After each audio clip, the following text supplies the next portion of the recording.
It's really hard to believe that we're already on the 5th episode of the Where Have You Been podcast. I'm your host, Bill Ream, and I appreciate you being here. Thank you for taking the time, and thank you for supporting the podcast. If you've ever wanted to learn about Hawaii and hear some really incredible stories about Hawaii, this is your episode.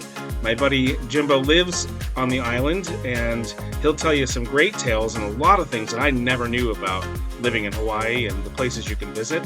And also growing up in Cleveland, bouncing around to Colorado, and some other places all over the U.S. It's time for episode 5 of the Where Have You Been podcast. Thank you for being here. All right, welcome to another episode of the Where Have You Been podcast. My name is Bill Ream, and I'm your host. Once again, today we have a fantastic guest, and this time we are talking to someone who lives in a place that we seem to talk about in almost every episode. His name is Jim, a friend of mine, and so without further ado, Jim, tell us about yourself. Who are you? What's up, man? Oh, super stoked to be here. I appreciate the invite. My name is Jim. I've actually lived on the island of Maui for over 8 years now, just over 8 years. Really enjoy, obviously, the weather is what a lot of people think about when they visit, or the scenery. It's definitely culture rich. This place is incredible. So I could definitely share a little bit about Maui or Hawaii. A lot of places I travel are usually just the other islands. I think it's a kind of a misconception, that when you live in Hawaii, there's so many different islands and places to go. So those are a lot of my travel habits we'll get into soon as well. I'll be glad to touch on Maui and other islands, but I'll also share a little bit about other places I've been in the world. But thanks for having me on, man. Super stoked to talk about fun stuff. Yeah, absolutely. So where are you from originally, if you don't mind? Yeah, I'm from Cleveland, Ohio, a.k.a. the City of Champions, a.k.a. No, I'm just kidding. So, I grew up in Cleveland, yeah. Love somebody with a sense of humor. Hey! Is it still 2016? I don't know. I can't believe it's been 9 years since that amazing championship. It genuinely feels like it was yesterday. Well, especially when you're living in a place as beautiful as you are. Yeah. So what took you out that way, if you don't mind? Well, how long are we on this podcast? It's only an hour. No, I've been out, when I came out to Maui, I actually spent about almost 5 years in Colorado. I spent about a few months in Denver, and then I moved out to the boonies and into into the mountain ranges. And I spent some years out there, and it was a really cool culture. I'm from Cleveland. It's a very culture-rich place. I grew up with a lot of different cultures. It's a melting pot of Eastern European and other cultures as well. So, I grew up in inner city Cleveland too. So it was a lot of different, people from different walks of life. So when I moved out to the boondocks in Colorado, it's a very, very simple lifestyle. It's a really cool culture out there, but it's very simple. It's not too diverse. So one of the reasons I moved out here was I wanted to, be around a little more diversity. I wanted to be a little uncomfortable. It's always kind of been a little, mindset of mine to make myself uncomfortable. That way I grow. The more you're uncomfortable, the more you learn how to become comfortable. As your natural state of humans, we strive to be comfortable and safe. And so I kind of try to put my back against the wall at times so I can grow and learn. And so when I moved out here, what better place to just come to a rock in the middle of the ocean, which I'm actually pretty terrified of the ocean as it stood. So that's in short kind of why I came out here. Yeah. Wow, that's crazy. And so what have you been doing out there for the last 8 years? What are you doing now? Yeah, so when I first came out here, I started working in hospitality. It's a lot of the jobs out here. I worked in hospitality. I did a concierge gig for a few years, and then I rose up the corporate ladder. I became a training development manager. So I did that. I trained all the concierges for 3 years, almost 4 years. I did really well with, it was a sales position. So I increased the sales by 180% across 4 campuses. So I was crushing it. Love what I did. And then we had, I don't know if you heard of it, COVID happened. So it definitely kind of reshaped, everything, how the job was. And it just kind of changed the job. And so then I left that job and I went to work for a boat company. I worked for a catamaran company. I basically did everything. I'm just a hard worker. So I kind of did everything as much as I could, as much as they'd let me. And I fell in love with it. I went from wearing, khaki pants and a button-up shirt to wearing board shorts and slippers and, hanging out by the beach. So both office and at the beach, it's a lot of fun. And then most recently, I went back. Obviously this is how I met you is I dove into Web3 around those COVID times, started getting into NFTs and crypto, started building community online, found how powerful it is, found how fun it is, and made a little bit of money doing that to subsidize myself for a little while. And then most recently I went back to the corporate America life. I lasted a whopping 4 months after going through a Web3 journey and just kind of, as you learn who I am, I'm definitely a heavy revolutionary. It's kind of hard to work in that corporate atmosphere. So I quit, and now I'm back to the boat company and definitely pursuing some side passions as well. I'm just trying to really dive into my inner artist.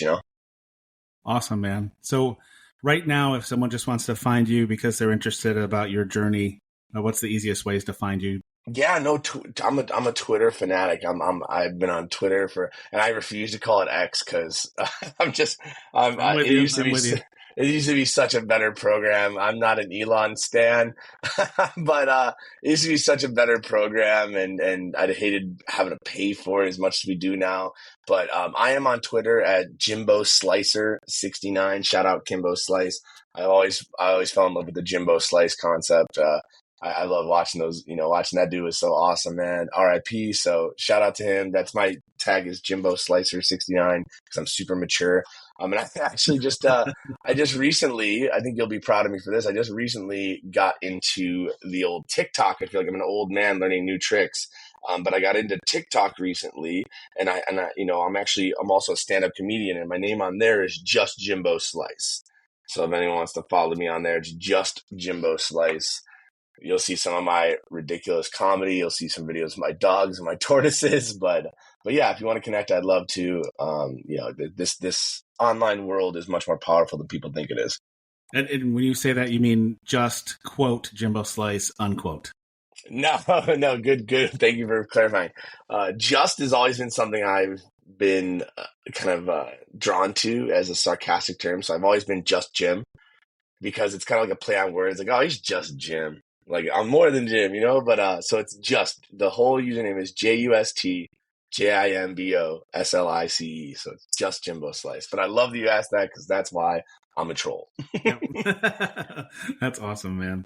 Well, let's so thank you for telling us about yourself. Let's get into a little bit about what the pod is about, really, which is about travel and your stories around places that you've been and stuff like that. But first I want to just ask you, like, obviously going from Cleveland to Colorado and then making your way out to Hawaii, that in itself it's its own form of traveling, but you're moving, right? Because you're relocating to different places. So travel as a concept, is that something that's like super important to you? And if so, when did that really start? Like, did you kind of, even leaving Cleveland, did you just have sort of this need just to go and explore?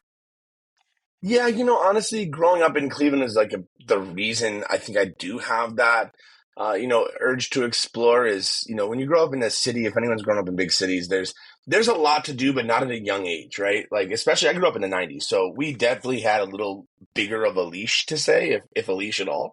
we weren't as reckless as the 80s kids and 70s kids, but so I would say we had some type of a leash, but there just wasn't a ton to do for kids. So I think that like natural search to like, find something to bring that dopamine to your life. A lot of I coach high school basketball out here, so I share a lot of these lessons with the young guys, and I tell them anytime they're complaining to me, I'm like, I don't want to invalidate your bad day or whatever you're having, but you guys could go right to the freaking beach. I hung out at like the gas station, okay?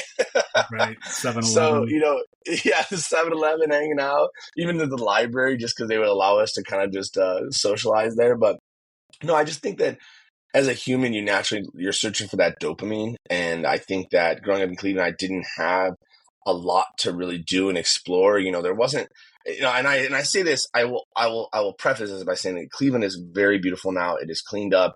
It is a cool place to go check out. There's a lot to do there. Rock and Roll Hall of Fame, Science Center, go protest the Browns. So, so there's a lot to do, but like as a kid, again, there wasn't much for me to do. So I think that I've always wanted that to search. And so I actually, when I went to the Ohio State, I think I legally have to say that. I went to Ohio State and, that was a big thing. And it was only 2.5 hours away from my home, right? So when I went there, I put in my time, I did my sentence, and I literally walked across the stage, God willing, had dinner with my parents, celebration dinner, and then I got in my car with my dog and left for Colorado. About a month before I had planned to like leave. And the way, and this is kind of like what I want to talk about with you today is like the way my mind works is I do like to travel, but if I really want to go see a place, I'd rather move there and learn the culture than just go there for a week or 2 weeks and just miss, the true experience. I like to travel as a person who intertwines themselves rather than as a passerby, right? And I Okay. know that we only have so much time on this earth, so I have definitely not overstayed my welcome, but I've been on Maui for a little longer than I had planned. But I do love it. That's why I've been super immersed here. But I think that that's kind of where I get travel and a little, I don't know, it's a blurry line, So I felt like I was traveling to Colorado by moving there, so that way I can experience it. And it's a little more centrally located, so you can easily go to like places like LA, Vegas, Utah. You can go experience all those places rather than Ohio. You really only get like that, New York, Chicago, and it's always just big cities and stuff. But yeah. Well, so that's actually maybe probably the best point to start from is maybe in Colorado, actually, before you move to Hawaii. So this is a point where I'll ask you, like, from that point in your life, right after college, I guess, and a few years after that, from there, where have you been? Yeah, no, great question. I honestly, when I was a child, I'll back up a little bit because it did kind of I guess I missed answering your question by saying that when I was a child, we didn't go on a lot of vacations, didn't go to like amusement parks or anything like that. My dad owns a heating and cooling business, very small business, but he would do these like incentive trips with a heating distribution company that if he bought X amount of supplies at like obviously a higher rate than other people, but you would qualify for a free trip. Right. So they would do these incentive trips. So my dad, being a, middle class at best family that we were, Mm-hmm. lower middle class, he took every advantage he could to take care of us. And so he made that math happen, and we got to go to we went on to the Bahamas, to Atlantis right when it opened up. I actually, this is epic, is in 2002 I met Muhammad Ali in Atlantis in the Bahamas. No way. Yeah, my dad, very mellow guy, doesn't really get super excited about things, and he grabs my arm and yanks me, and we're in the lobby of Atlantis. And lo and behold, there's Muhammad Ali. And I even at that time obviously knew who he was, but he had like major Parkinson's disease at that point. Obviously, it was heavily set in, so he was shaking pretty heavily.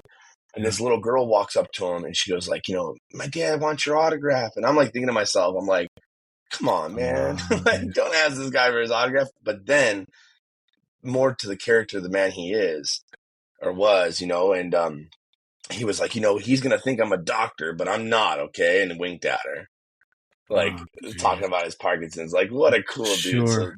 that was cool. And so we did that. We went to the Bahamas, and then we got the Hawaii trip to Maui for 7 days when I was like 11 or 12 years old. I can't remember, 13. And then, and then we went to Punta Cana. So we went to a few places when I was a kid that was so outside of like our realm of where we were ever traveled to. And I was like, oh my God, people live like this? Yeah.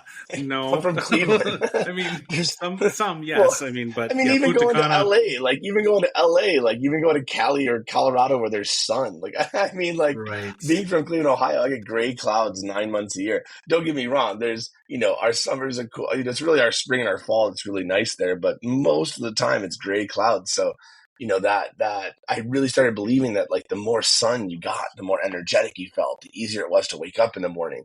And that kind of also like, I think like, my subconscious understood that stuff when I was looking for a place to move and find happiness and, have that will to wake up. I definitely, sun is really important to me. It can't be cloudy or rainy or one of those, So it all kind of started back then. And as I grew up, I mean, I'll give you an example too. When I was in college, it was actually my sophomore year. Sophomore year. I think I just turned like 21 or maybe going into my junior year. Me and my friend, we were at a bar And it was like November, so cold, but that was what you did in college, man. Every night you went out to the bars and grabbing a beer with everybody, and we saw like an advertisement for like their New Year's party. And at the time, I had just stopped really throwing events. So yeah, I was like a little over 21 years old. I just stopped throwing like parties and events, and I was kind of out of the scene. But every year we would go and get hooked up for New Year's and have a blast. But it's just like the same thing, just go to the bar, have fun, ball drops, blah blah. And I looked at my friend Kristen, I was like, "What did you do for New Year's last year?" And she's like, I don't know, I don't really remember." I was like, "What about the year before?" She's like, "I don't know, I don't really remember." And I was like, "What if we do something that like we'll remember and we talk about it all the time?" She's like, "What?" And I was like, "Let's drive to Vegas." Nice. Like, we were so broke, dude. I barely had any money, and we like figured out down to the penny how much it would cost for gas. I had a buddy hook me up with like a nice room because he was some like VIP there. It was so cool that we drove. It was 33 hours, bro. We stopped in Omaha, Nebraska. I have a friend that ran a hotel there off the highway. Got a $30 hotel night, took care of it for us. And then we went to Denver and spent a day and night in Denver. We ate at Elway Steakhouse. We balled out, and then we drove to Vegas, and we stayed in Vegas for literally 3 days and turned around and drove back. So that was a beautiful thing of travel, just doing something you remember. But to college, I was kind of locked down, man. To be honest, I was into throwing events and parties, and I just kind of focused on hustling, working, paying for my college. I didn't really travel too much in college. It was really leaving Ohio that opened up my eyes to like, being in Colorado and moving out. So in Colorado, oh my God, you're talking $40 round trip tickets to Vegas Frontier. Mm-hmm. And that's like out the door. So frick, man, I probably went to Vegas 6 times a year. And I'm not like a huge gambler or anything. So Vegas is just fun for me because there's so much food and nightlife, and it's just so you can go there a million times and not do the same thing. So I like that kind of stuff. You don't have to spend a lot of money in Vegas. Yeah, it's such a misconception, man. You could do Vegas. I mean, it's the same with like Maui, right? When you visit anywhere, if you know people there or you've been there a few times and kind of know how it works, you could totally save money. Once I have a few friends in Vegas, so when I go there, I'd even stay at their house, and just have them drop me off on the way to work at the Strip and just walk around. So yeah, I mean, have you been to Vegas or? Yeah, I've been a couple of times. It's best food, man. Best combination of food in the world. Absolutely. So, going there was cool. And then you can go to LA, you can go to Cali. I used to do that walk from Santa Monica to Venice. I don't know if you've ever done that. It's so beautiful. There's just so much people watching to do.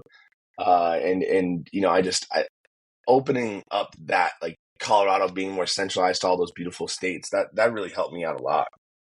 So once you got to Colorado, was that like the scenery, the nature, did that stuff start to really, and maybe it already had, and whether you realized it or not, but did that stuff start to really resonate with you that like this is just nature's beauty is awesome and worth trying to capture more of?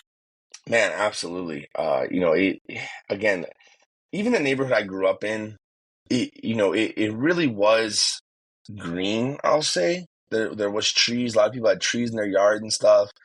But I feel like as we move forward with time, we're just building more and causing destruction in ecosystems and stuff just to build more. And when you live in the city, and even like Ohio State, you see like a lot of like building going on. They took over a lot of parks and stuff to put housing in. When you move out to Colorado, there's so much protected open area to just hike and just go and really be in nature. Seeing the aspens out there. I don't know if you ever saw those, man. It's in September. Go see the aspen trees out there. They're such a beautiful tree. And, it really just, it does. It changes I think it changes like your circadian rhythm or whatever. Like it speaks to you when you're surrounded by nature like that. And I feel like also on the same note, is it humbles you, right? So if you go up to like the Empire State Building, that's a humbling experience, right?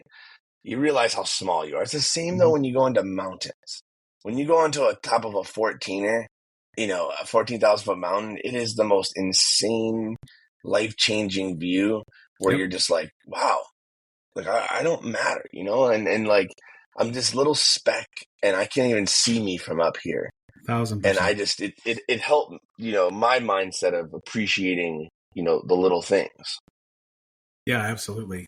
So is that sort of that mindset, is that sort of kind of what brought you to want to go toward Hawaii? Or actually, even before that, were there other places that you traveled in the United States for like a vacation or a trip with any memorable stories that you'd like to tell before we talk about moving? I like road trips too. That's why I've kind of traveled a lot of America through driving too. I actually, it's just I'll give you a pretty funny story of travel. Is I'm definitely like a yes man when it comes to experience. If someone presents something to me and I'm probably gonna make it work if it sounds fun. Mm-hmm. And this was like 2000, maybe 11, or it's actually probably 2012, where Justin Bieber did his world tour, and he was going through the East Coast. And I had a friend who was hosting his after parties, and he was like, "Hey, I have to go to these 3 after parties, in Florida and Tennessee and North Carolina. Do you want to be a part of it?" And not a part of it, but you just want to come and be a fly on the wall. I'm like, hell yeah, man, I do.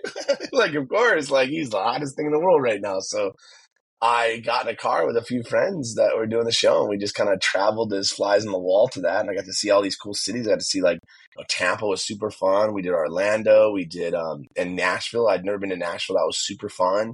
So I do like visiting places I've never been, because it's just so, you can see, I think that super side rant, but I think that social media in our age really it's damaging in the sense that it makes you think that you've been there because you've seen it. Mm-hmm. Right. I also have philosophy. This is why I don't post a lot of Maui stuff for my friends, because I felt like they think subconsciously that I don't need to go see that because I've seen it through video. And I think that's super damaging to our psyche, because I've seen a ton of videos in Nashville, and it's not first on my list of a place that I would go visit, but it was freaking cool. It was super fun. And so I like to visit these places at least one time just to be able to see them. Again, life's short. Will you catch me back in Nashville? Probably not. It was super cool. It's a cool experience. Same, and that's why I'm glad I've done kind of the American tour. Like, another example is New Orleans. Mm-hmm. New Orleans, I just went because I'm a Swiftie. Me and my girlfriend, I don't, I'm a revolutionary, can't stand the big people, but I'm just impressed by what that woman's done on her tours. Where I was so damn entertained for 3 hours. That was the best show I've ever seen, best entertaining show I've ever seen in my life. But we went to New Orleans, and it was super cool because New Orleans is one of those places where you could drink on the street. The clubs are open till 4 a.m. It's kind of crazy. Mm-hmm. And so your first couple nights in New Orleans, oh my God, this is amazing. Everywhere should be like this. This is life. And then 4 days in or 3 days in, you're dying. You're nowhere should be like this. This should all be illegal. This is too Why much. did you let me do this? But it's a cool cultural experience. You're gonna hear me say that like a broken record. I'm such a culture traveler. And a lot of people, working in tourism, I see the different types of travelers, and I know confidently that I'm that type, because I see other people who travel to Maui just to see a palm tree. Mm-hmm. And I'm not dogging them, no disrespect to you. I don't hate the player. I hate the game. The education of travel should be pointing out, that you should travel to see more than just the looks and the beauty. The people who make the place are just as important as the things that are at the place. Yes, I agree. So if I'm gonna guess here that when you moved to Colorado, because a lot of people, when they move to a place, whether they realize it or not, they fall into basically living the same life they had, just in a different place. And I feel like that's the opposite of what you do. You try to really embrace the culture and really become a part of whatever is happening there. Yeah. Oh man, you nailed it. It's super true. There are a lot of psychological tricks to, improving your, not just intellect, but your mental health. And one of those is not falling for the grass is greener fear. So when you go to do something, a lot of people will say, yeah, well, you know what? It's not the place that's making you feel like that. So if you're depressed and you move to XYZ, you're still going to be depressed. That's not altruistically true. That's just not true. That's such a, BS kind of warning. Yes, that can be true. right? So what Exactly. you're saying is, yes, you could still be depressed if you move to this place if you continue to do the same things you were doing in your other place. And even then, if the weather's better, that's a step forward. Mm-hmm. So, so to answer your question is absolutely, I had to change up how I was, living my life. And to be honest, I was such a hard worker in college. I had made a decent amount of money to like not necessarily have to work right away. So I purchased a home in the mountains, like a fixer upper beer house, right? Like, Mm-hmm. have you ever seen the movie The Money Pit with Tom Hanks? Yes. Welcome to Jimbo's life. Okay. Now, you pull up one carpet and find molded floors. You pull out so it was a whirlwind of a few years. But I went from not working as hard to just working when I wanted to, in the sense of like my job was my investment in the house. Now I still had to do like side hustles to make money to, if I wanted to travel or do things, but my money was really tied up in the house. So, my lifestyle changed because I invested almost in myself, I invested in like, I put the money up for the house and, got the loan for the house to really give myself some time to try to fix up the house. And mind you, at the time, I didn't really know what the hell to do. Like I barely knew how to patch drywall. So I was going to like free Home Depot classes to learn how to do stuff. Yeah. So absolutely my life changed and I became a mountain man. I mean, I had to grow my beard out to like my chest just for the guy at Ace Hardware in the local town to like look at me seriously. Like if I had my like shaved head, he was like, "Well, who the heck is this young boy coming in here?" And I was like, "Yeah, look, I got a beard now, Bill." Spitting into Spittoon. Yeah. so yeah, so it was super cool, man. I mean, that little mountain town. I moved to a place where I had no signal 15 minutes from my house, into the main road. And then they put in a Verizon tower, like an eyesore tower, of course, like a couple years into me living there. But Yeah. I had to get a home phone. I had to get an actual home phone, like a landline. Only my parents had the number, just in case anything would happen, but it was definitely a different way to live out in Colorado, and it made me appreciate nature a lot more, like you brought up earlier, like going on hikes and seeing, how beautiful things were. It definitely made me more of an advocate to nature, right? Like when I grew up in Cleveland, we have the Cleveland Metro Parks. Shout out to that. That's a very beautiful organization over in Cleveland where there's so many parks and beautiful stuff in the outskirts of Cleveland that are taken care of by the Metro Parks. Like growing up, I can't say I had a great respect for them. I'm not that I would litter or anything like that, but I don't know if I'd go outwardly and clean up and stuff. But when I moved to Colorado, I was like, oh my God, this place is so beautiful. We have to preserve this. Mm-hmm. I felt a connection to it. Like we have to preserve this, to where I remember like going to Colorado and seeing over the years where more and more transients were moving there. And it was getting kind of disrespected, where people would go on hikes. And this is my favorite, like ironic thing humans do, where you go on a hike and you clean up your dog crap and you put it in a plastic bag and then you leave it on the side thinking you'll grab it on the way back, but you forget. Uh, And we're like, you could have just let the dog crap and it become part of nature. right. but instead you decide to put it into a plastic bag. Oh, jeez. So at some of my hikes, I would clean up and just help out a little bit. But I think that it changed my mindset of being around stuff like that to being more of an advocate for like nature. Nice. And anything before we leave Colorado, just any funny, crazy stories, anything that you remember vividly, fondly, near death, anything just wild? Yeah, I'll give you one. I'll say I'm gonna give you ones that are legal. No, just kidding. I well, I so in my journey in Colorado, I started snowboarding out there. I wasn't very good, but I'm an athlete. I can really pick anything up. I'm a competitor too, so like I'm just prideful. I'm like, yeah, if other people can do it, I'm gonna figure it out. So I started snowboarding toward the end of my Colorado stint. I actually moved to an even smaller town in Colorado, and I worked at a ski resort out there just for one season to learn how to snowboard really good. So I started following the lifties around everywhere. They started showing me where the gnar is. We found the gnar. And so I'm all like, learning how to snowboard. I'm starting to get really good at it. So I'll tell you a story. I got caught in one of those tree wells, and where the snow's super soft around the tree because the tree is warm, obviously, because it's alive. So you can actually like fall into them and sink. So I was doing this insane run called Bella Fourche at Winter. It's at Winter Park, and it's only open a few times a year because the snowdrift will come over and put the snow over there so you can do the run. And so again, I don't know anything about this. I was a lot more wild back then where I would just go out and I'm like, all right, screw it. It's a black diamond. I've never done one before. It's open. The boys want to do it. So I go and I'm just going inch by inch because that thing is like freaking straight down. It's insane. But I'm going like tree to tree and I run into a tree and I see myself start sinking.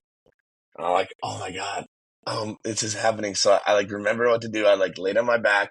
And I called my friend over, like, you have to come get me. I'm sinking.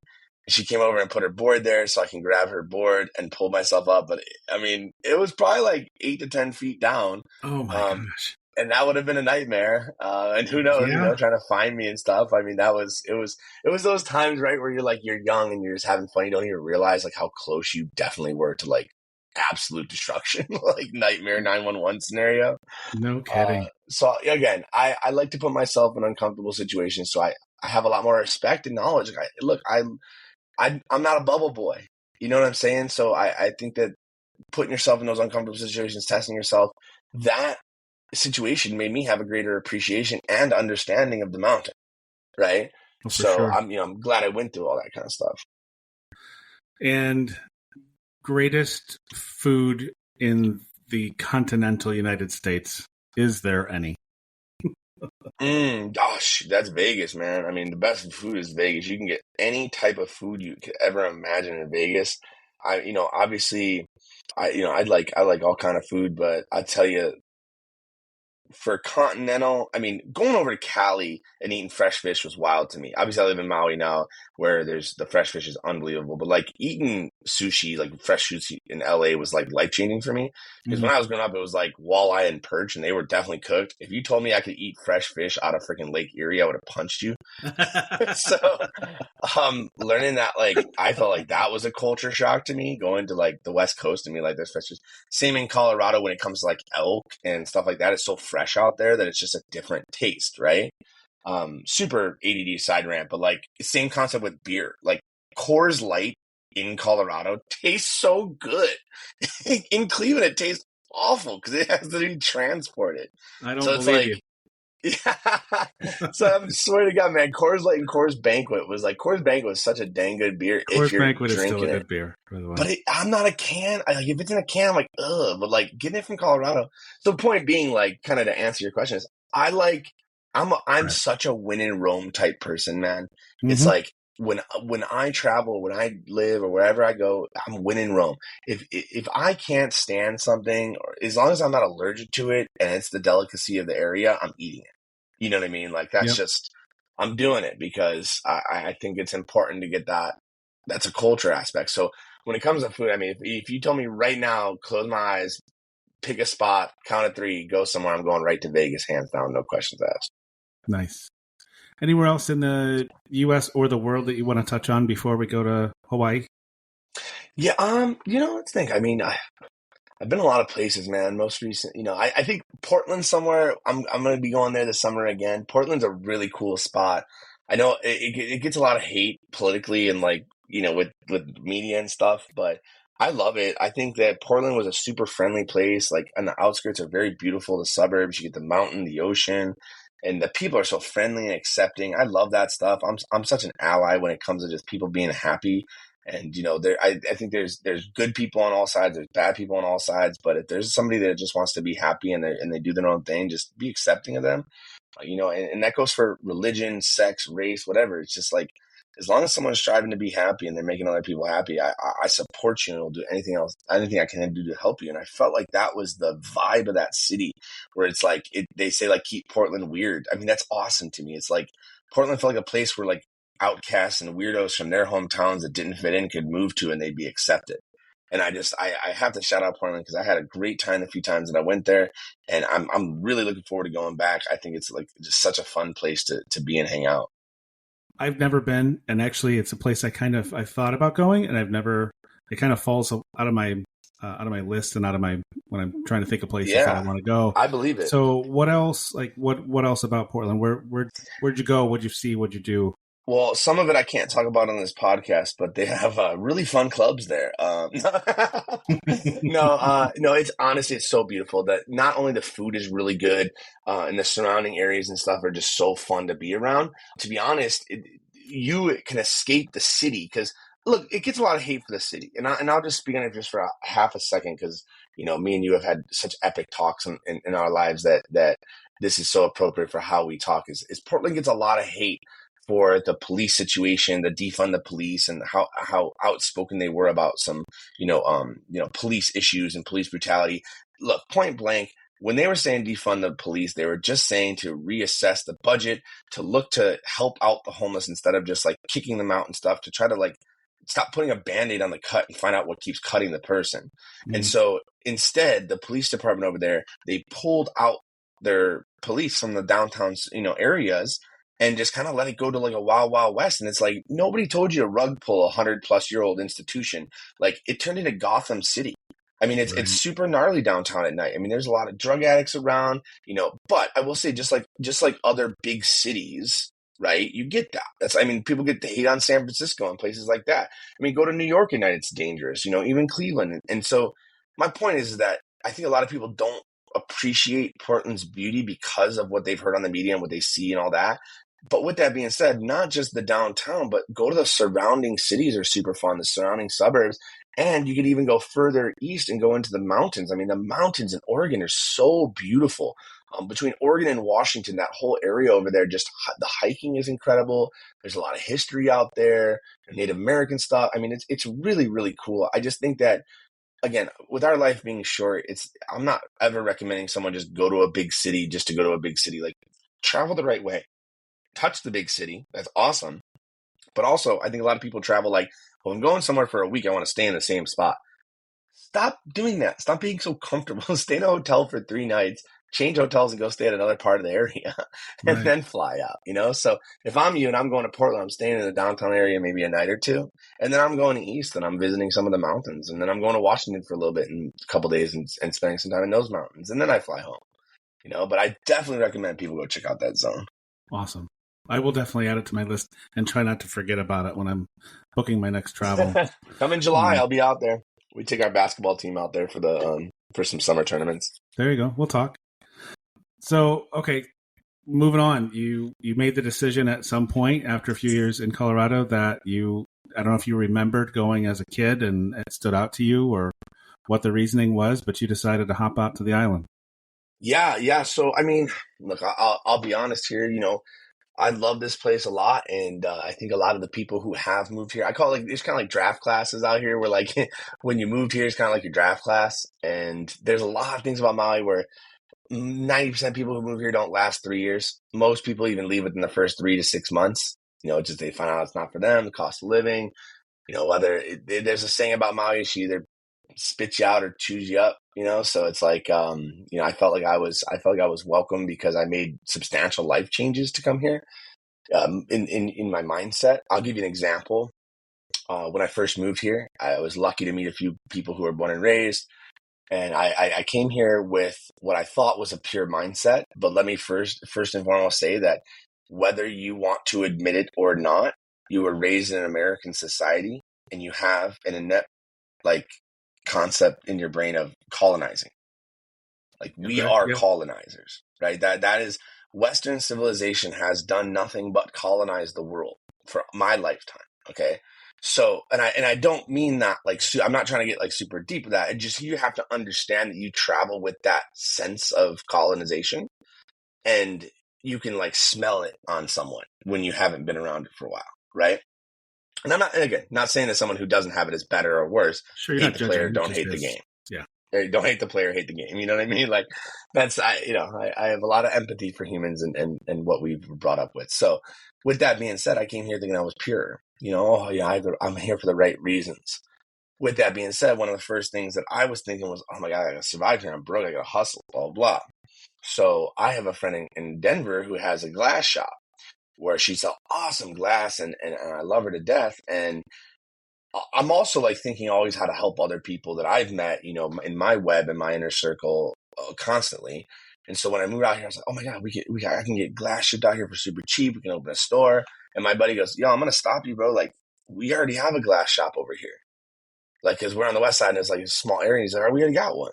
Mm-hmm. I'm like, yeah, bro, but like this, blah, blah, her glass is sick. He's like, you have to understand, bro. Like, you can't just come here and then like just start taking the tourist money and the locals' money and just like, you don't deserve that.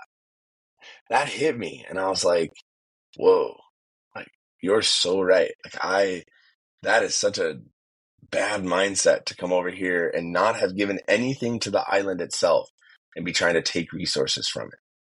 So I think that was I know that was a huge changing point in my mindset of how I had to change who I was as a person. And I think that's a really hard thing for humans to do, especially at what I was 26, 27 years old, right?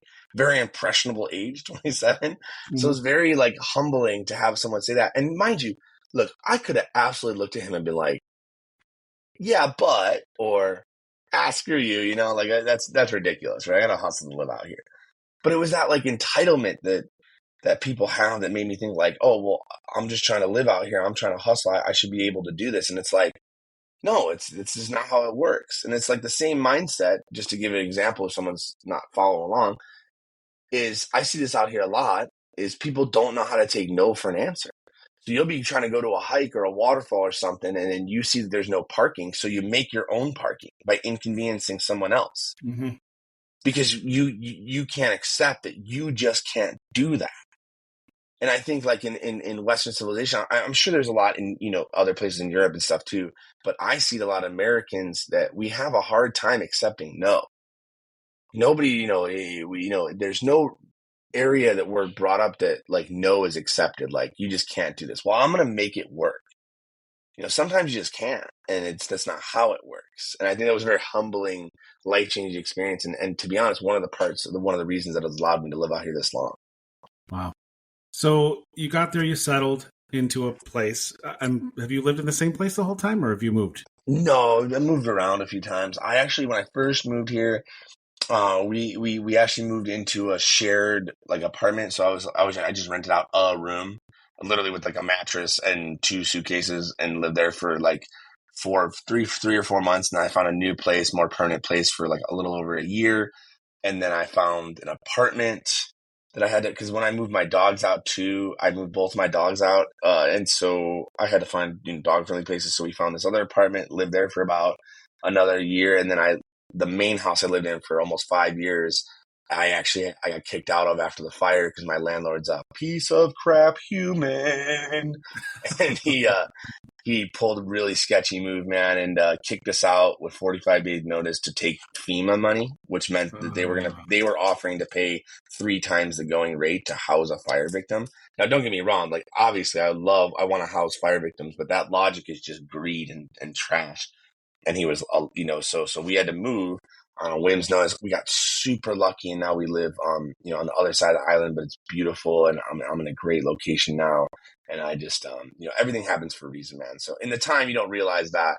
But when you look back, you're like, you know, I feel like as you get older, you start realizing that more in the time where you're like, this is going to be a good thing down the line. And I thought that, and it stopped me from getting angry and blowing it out of proportion. I was like, you know what, maybe this is exactly what needed to happen.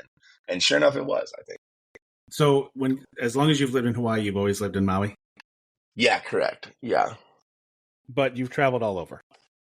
Yeah, you know, the islands are so unique, man. They're all so different. So obviously, you know, we'll pop over to Oahu. Oahu is very cool. It's you know, it's got its beauty, but it's also got the concrete jungle of Waikiki. So there's like a lot of big buildings. Like here on Maui, we don't have anything over, I think it's like 6 stories or something. Like the hospital's like the tallest building in the whole island. And I mean, obviously there's like hotels and stuff in Kaanapali, but they're not like massive structures. You know, you go to Waikiki and you have like actual like big buildings and stuff. And it's just, you know, there's not a lot of park right in Waikiki at all. There's like one park. But then, I mean, you can go to Oahu, you can go, you know, west side, you can go east side, you can go north shore, and there's just sheer beauty over there. So it's kind of an island with a little bit of everything. You know, it's like New York on the Pacific. It's you know, it's got its places where you can go upper New York and upstate and, you know, have beauty, and then you can go right to Manhattan and have chaos. So Oahu's really, really beautiful for that sense. We've been over to Kauai. Kauai is absolutely stunning. Kauai is like the relaxation island, man. And nothing happens there. That's the most mellow place in the world, I'm pretty convinced. Everything closes at like 7 o'clock.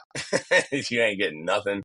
It's up in Princeville. North Shore is so beautiful. It rains a ton, but it's super peaceful and relaxing. There's also the Nepali coast, which is just like jaw-dropping scenery. You take a helicopter over there to see that coastline is just the most stunning thing you're going to see in your life. They have the Waimea Canyon out there, which is like the Grand Canyon of the Pacific. It's absolutely stunning if you get a chance to go see that. Waimea Canyon is just jaw-dropping beauty out there, man. It's unbelievable. And then, we've gone over to Big Island, the island of Hawaii, and we've seen, Mauna Kea, Mauna Loa. I traveled over there. The culture over there is so rich. Side note, if you're listening to this and you have time, you're interested in the culture, research the TMT. It's the telescope, the 30-meter telescope they tried to build in Mauna Kea. The Hawaiian people stopped it. It was $1 billion project. It's a wild thing to research, but just a side note, if you're over there, it's a very, very cool thing to look into what happened over there. But Mauna Kea, Mauna Loa, the volcanoes over there are just so wild to check out. And what's still active? So the as in volcano? Yeah. Yeah, so on Big Island, the active volcano is Kilauea. So Kilauea is going off right now. 4 days ago, they just had a ridiculous eruption up there. You should see. It's so cool. But what's really cool about Big Island is it's not a volcano in the sense that we're like used to seeing, like, Mount St. Helens or, like in Bali. You don't see like necessarily like a huge like eruption from a small crater. The entire island is in a sense a volcano. And right. There are lava tubes that go underneath the islands, and they have fissures that open up and the lava releases, right? So when this happened a few years back, when the volcano, it's always active and going off, but like when it erupts, it's different. There was an eruption, I think it was 2018, maybe 18, 19, where Kilauea erupted, and like I have friends that their parents' houses had fissures in the backyard and had to be evacuated because there was just lava flowing through their backyard. Oh my gosh. So it's crazy. It's nothing like nobody's going to die. Like, it's not like an instant, like, happens and it's catastrophic. Like, it is bad, it destroys property and stuff, but it's like, when it's going to happen, where the fissures are, it's something you can prepare for, but it's just really, it's like a very spiritual thing too. And Pele, the goddess over there, she's got a fire, or I think I can't believe I'm mispronouncing it or misspeaking, but it's either the god of volcanoes or god of fire, goddess of fire. But Pele, there's like pictures where you could kind of see her in some of the lava. It's like nuts, but it's basically retaking the land back. And like a little known fact is that when lava flows, it creates the most fertile ground in the world. Right, from all the nutrients. So it's really, that's where all these rainforests, like out here, Hana from Haleakala, and then over there in the Big Island, like it's all rainforest because it was the most recent lava flow. So there's just like so much green and growth. So it's really cool to go over there. They have Volcano National Park. It's an epic national park to go check out. You get to see the steam vents where there's steam flowing from them.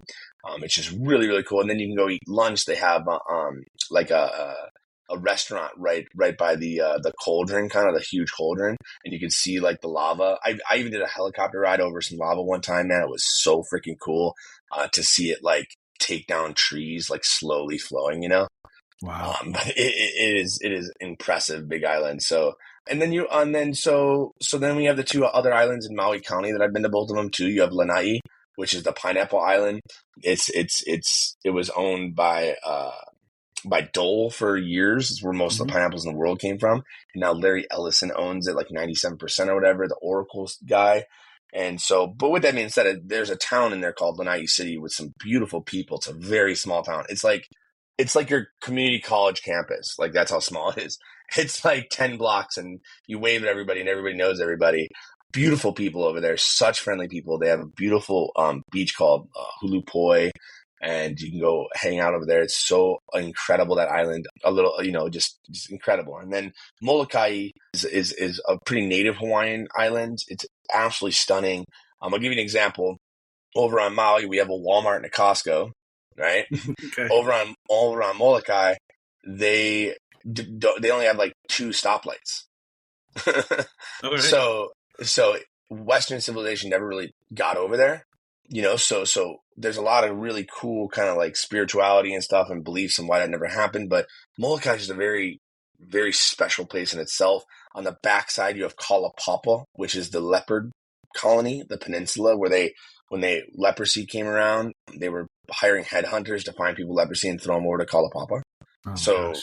Kalapapa's a gnarly story. It's called Father Damien was the priest that went over there. There's a whole story if you guys are interested. Father Damien's is like absolute saint.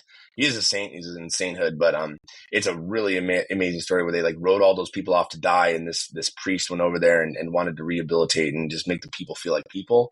So it's a beautiful thing. I was actually really lucky to be able to do a tour one time where we flew over there, and the airship is as big as my forearm. Like it's so tiny, but you can only go to the island if you get permission from one of the like 7 lepers that are living. Oh my And gosh. so, yeah, the tour company had permission. This guy John was doing it, and we got to go see the old churches that Father Damien had built. That's a whole podcast in itself, but very, very beautiful place. The island of Molokai. We face them in basketball every year. It's such a beautiful island. It's called the Friendly Isle. So the people there are just absolutely incredible people. Genuinely, the most simple people. It's when you go over there, man. It's like going back into like the 60s or 70s. I mean, it's just very low key. There's no big stores or anything. It's all local shops. Like you go over there, there's the Molokai burger and Molokai pizza, and Nice. and one post office, one. So man, it's a super spectacular island. You can do the helicopter over and see the backside of it. Tallest sea cliffs in the world. Sea cliffs of Molokai are just absolutely jaw-dropping, stunning stuff. So in long, the Hawaiian Islands are just such special places, and they're all very unique to themselves. There are 2 other islands you can't go to. One is Kaho'olawe. Kaho'olawe was unfortunately named the target isle because the U.S. military practice bombed it. It was the navigation isle, which you can learn a lot about. It's very, really cool, where the elite used to take the kids up there to learn how to celestial navigate. Very incredible, like stuff to learn. Some of the best fishing in the world too, but it's still a highly protected island based on the U.S. military runs it. And then there's Ni'ihau, which is a native Hawaiian island that a family owns. And you have to like have special permission to like go over there. So you I think you can't just like go over there. You have to have permission to fly over there. It's the Robinsons that own it. Wow. It's awesome, man. So tell me just a couple of your favorite stories of just travels on any of the islands, anywhere you've been that just stand out to you. Yeah. Oh my gosh. Honestly, that Kalapapa was super special. Learning about Father Damien, I'll give you a small story, is that in those churches, so leprosy, one of the side effects of leprosy is you have to spit a lot. And I'll back up actually. So leprosy was cured, I believe, in like the late 80s or like mid or 80s or something like that, fully cured, but they still weren't able to leave the island till like the mid 90s. It was this like weird thing still. So this is recent. Like the leprosy thing was not long ago. So this pain is pretty recent. There's no kids allowed on the island too, because they actually had all their kids ripped from them, and it was like they're like super PTSD, and so they don't allow anyone under like 15 on the island, on a peninsula. But when you go over there, you learn so much about the history. But you go to the Father Damien church. He built these churches. So one of the side effects is that you spit. He was finding out that he was doing these church sermons, and everybody was standing outside because they didn't want to be rude and like get up and walk out and spit. So he built little like spit like holes in the floor where you can spit, and then he built a ventilation and cleaning system that would come and clean underneath the church where the spit was. So you could be in the mass and spit because he wanted to be inclusive. It's just like one of those stories where I was just like, man, I want to be more like that guy, where he's just thinking about everybody all the time. Even when people aren't asking to be thought of, he was thinking about them. And I just thought that was super special. Molokai in general is just quite incredible. I'll put it this way. I've been on the helicopter ride a few times over there, and I've cried a couple times because it's just like, I'm from Cleveland, Ohio, man. Like, like that stuff's straight out of Nat Geo, and it's surreal to see, And so with that being said, like the Nepali coast is just like that. Those are the Nepali coast and Kauai is just stunning. My overall travels though in Hawaii, I mean, it's nothing without the people. Hawaii's nothing without Hawaiians. And I think that needs to be promoted and yelled from the rooftops, because it's very underrated how if you come over here and you go to Hawaii and you visit, just be aware of that and be kind to the people and appreciative and, make the world more like Hawaii, not Hawaii more like the world. Oh, no kidding. Yeah, that's a great way to put it, for sure. Anything else about Hawaii specifically before I move on to just the last few questions before I let you go? No, that's it, man. I think people need to respect it a lot and understand what these people have been through. I think that, along with the Lahaina fire, so shout out to Lahaina.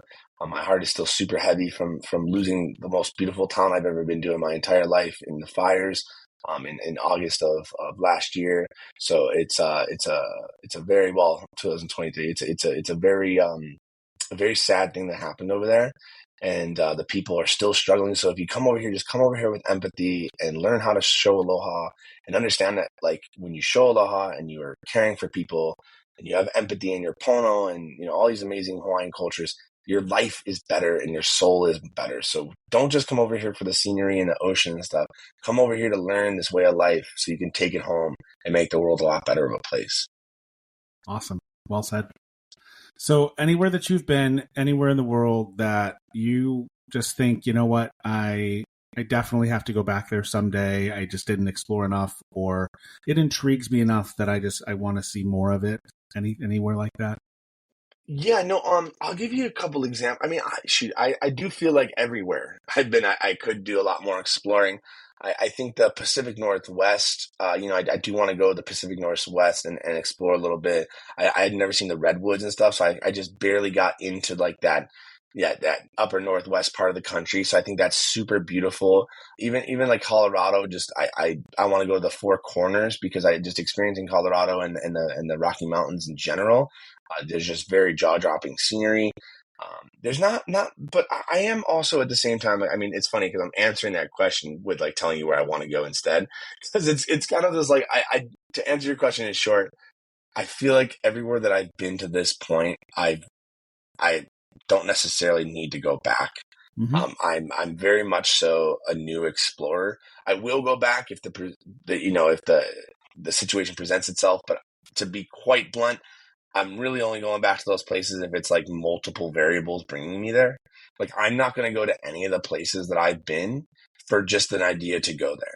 But like, if my friend's getting married there and I liked it there, then I'll plan a 7-day trip and do some more exploring. Or if I know something's happening there or somebody I want to see is on tour and I'm going to go there. But I think when it comes to just travel, I think I want to keep progressing west. I have this weird feeling of going east. And so next is going to be, Japan, Southeast Asia, going over to Europe. I've never been across that part of the ocean. So that's very soon on our list to kind of disappear in Europe for a long time. Okay. Well, I'm skipping a question then, and I'll go back to it. But but because that's one of my questions that I'd like to wrap with is where, any place in the world that you haven't been, name one or two that just jump out at you that I have to get there someday. Absolutely, man. Yeah, Europe in general is just a lot of places in Europe. My family's from Poland and Macedonia. So I really want to go over there and see my roots. Both of my families were really honestly taken from their roots, and placed in America. So I not to get super deep, but you have to with Jimbo is I never really felt too American because I'm only second generation on both sides. And so, I want to go to the motherland. I want to go see Poland. I've heard beautiful things about Warsaw and just some of those beautiful little towns. I think that America, we progressed really fast and everything moves so fast. And I want to go places where it's slower. So when I go over to Europe, Poland, Switzerland, I really want to go see. I have good friends, in Iceland, in Norway. I have friends I want to go see. And so I feel like in the coming years, I'll be going over to Europe to spend a substantial amount of time and then, branching out from Europe because it's more centralized. I'll call it just like that part of the world, right? And I definitely just, Switzerland, I want to go see Amsterdam. We have an inclination to go to Spain. I want to see Spain. Some of that architecture is just stunning over there. So that's really the goal, is to be able to go travel and see all those places in the near future for sure. Yeah, just like anywhere else in the world, Europe has its own. I mean, It's unlike anywhere I've ever been, and it definitely draws me back in. So I will ask you. I'm still holding on to the one question, but you know what? I'll ask it now, and because I think you kind of already answered it, and so we can kind of breeze past it. But anywhere that you have been that you're just like, no, I'm good, even if there's a minor reason to go there, I'm just good. I don't want to go back. Oh, come on, man. I'm a positive person. You can skip it. No, it's I'm good. just kidding. I'm totally kidding. I also talk a lot of shit. Look, I'll be honest. I love Cleveland, Ohio. I've just done everything there. I've seen it all there. So it's going to take a big event for me to be there. I also, New York, Manhattan, I don't see myself ever going back there. The smell is just overwhelming. It's cool. Like New York, the idea of New York is super cool. I know a lot of people love it, but it's a very big cities scare the shit out of me, to be honest with you. Anywhere where I have to take the subway, it's a cool experience. But just, all those big cities, I think I've had enough of them. I can tell you wholeheartedly though, the biggest trash I'll talk is I'm cool on Florida. Okay. I'm so cool on Florida. I've been all over Florida. The people are super cool. I got none against the people, but man, there's so much dangerous stuff down there. I don't even want nothing to do with it. I just watched an alligator and a crocodile fighting in the streets in the Everglades the other day, and I'm I like, just saw that too. I will. We went over there for basketball a couple summers ago, and I was like, oh my God, I will never. No, but like I said, I joke a lot. People, beauty is in the eye of the beholder, man. Wherever you live, if you love it, then you love it. If you wake up every day and you're happy and you enjoy your life, then I'm happy for you, and I got nothing bad to say about it. At the same time, if you wake up and you're unsure of your life, if you don't feel like you're accomplishing a lot, or you feel stuck, get up, run away, because changing your surrounding is super important. As you mentioned earlier, man, like, if you continue to do the same exact cycle when you leave, absolutely things might continue to be the same. But why don't you start with a location change? Make yourself uncomfortable. Make yourself have to meet people and find resources. And I guarantee it, you'll see a life change mentally for sure. Yeah, no doubt. So when you see yourself going to Europe and going to these other places, and you mentioned Asia, are you moving from Hawaii, maybe moving to Europe and then having that be sort of a central hub for you to be able to travel from? Or do you think you're in Hawaii for the long haul? That's a good question. No spoiler alerts. You're not paying me enough for this podcast, but no. No, like I said, I have really good roots here in Maui. I really do. I like coaching these kids. I love these kids. We have a lot looking forward to in the future. So when I say it's a pipe dream, I genuinely do mean that. I do though. If the cards align, I will. I have a dog. I have one dog left. He's 12 years old. He's in decent health right now. So he keeps me here. So it's really on Chester's ticker, to be honest with you. If something, God forbid, would happen to Chester, then I would reassess the situation. But I do see myself what you said is pretty accurate. Where I like to have a hub and travel from there. Maui will always be a home for me and have roots here, and so it'll always be a place that I will defer and come back to. But to be honest, I do see myself spreading my wings and kind of flying for a little bit for sure. Anything in all because we talked about quite a bit actually. Anything that you think that we missed? Anything that we sit down at a coffee shop and we haven't talked in a long time, and we start talking about travel stories. Anything we missed that you're like, man, I forgot to tell you about this one time. This was great. Me and so did this and that. Anything like that just jumps out. Remember? What I'll do is I'll kind of end it on a philosophical note, which is my favorite ways to do it. I'll just reemphasize that the world is a scary place these days, more so than ever, because I think we have more of the information at our fingertips than ever before. And I think that as you're unveiling the cloak of this political scheme or political structure we have here, excuse me, and in the entire world, you tend to get a little fearful. You tend to get a little anxious, and unfortunately, you tend to get a little upset, angry, and hate. I just want to spread the message and reinforce the idea that we're all very similar people. We're all humans, and we all share this very similar genealogy. Don't let the media and certain governments just distort your view of how closely related we all are. And I think that if you travel with respect and you travel the right way and you travel in a sense of preserving culture and helping, and you're an empathetic person, you're going to see there's a lot more people out there like you who are also living that way, and you will feel better about it. And I think that I recommend people travel to places that would make them uncomfortable and learn who the people are and take the risks. The media and society is going to tell you you're going to get robbed, you're going to get human trafficked. And I'm not going to say here that that's not a possibility anywhere you go. You have to be aware of your surroundings and be careful and be smart, but don't be afraid. There's a difference in having respect for something and being afraid of something. And, and that's how I view the ocean, the same concept. I'm more respectful of the things I don't know in the ocean. So I keep the ocean at an arm's length. It's the same way with travel. You can respect the dangers, but don't fear the dangers. And fear keeps us in this box. So and I think it helps travel. I'm going to second that with, there's beautiful people everywhere. Every single place in the world, there's beautiful people with beautiful hopes and beautiful dreams.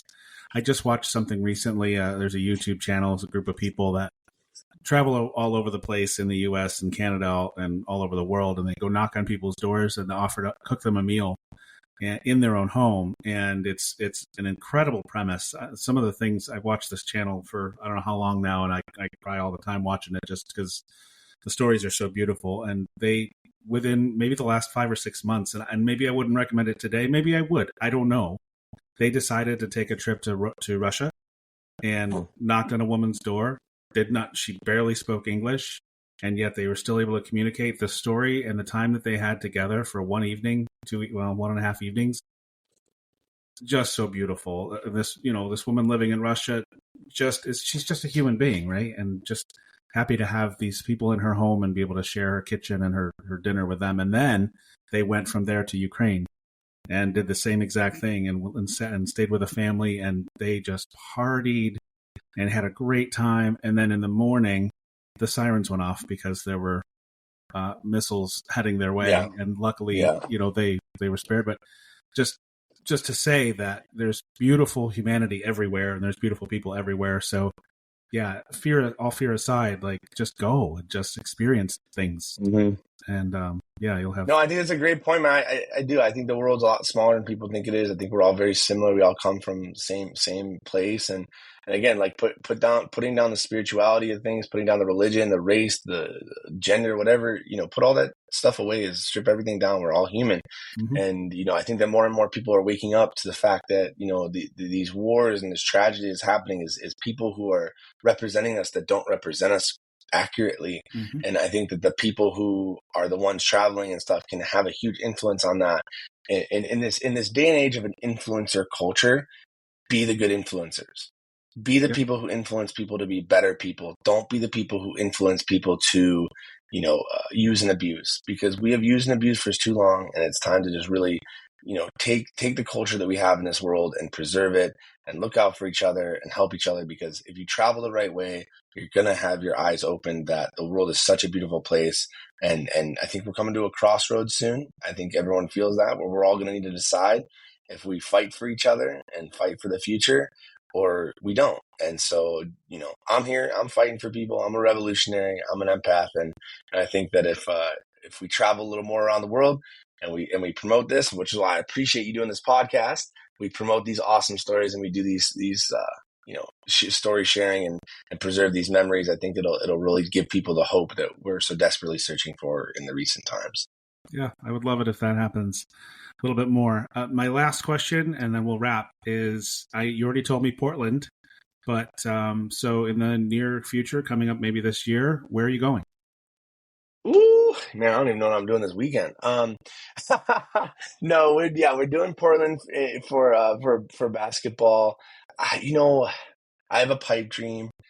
Chapel Roan is playing in Poland. I think it's August. I would love to see her there.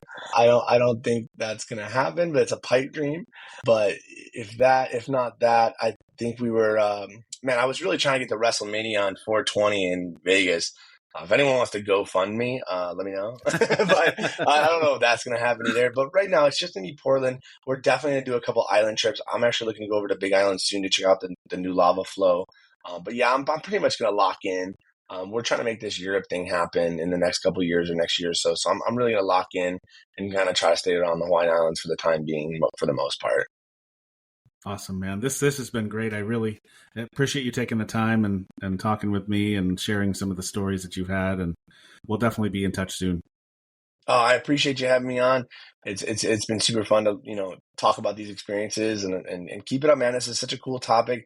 I remember starting my podcast years ago, and it was overwhelming at first, and you're just like you're smiling ear to ear because it's fun to talk to people. You just get even more comfortable, and you're starting for the right reasons, which is to showcase cool experiences and promote them. So keep going, man. I look forward to the future episodes. And again, thank you so much for having me on. I'm honored to be a part of the first few episodes of this awesome experience that I'm sure it's going to turn out to be. Thank you, Jimbo. Aloha. Aloha. There you have it. Episode 5 in the books. Those were some really, really awesome stories that Jimbo had to tell us. And so many things I never knew about Hawaii. And I really feel so much closer to the culture there. And really can't wait to get there myself. You know the drill. Please like, subscribe, all that fun stuff. Most importantly, please throw a comment in. I really would like to hear from you, the listener. Tell your friends, tell your family, anybody you think might really enjoy this. We're going to keep doing it for as long as you guys want me to do this. So tune in next week once again for our episode 6 of the Where Have You Been podcast. Have a great day.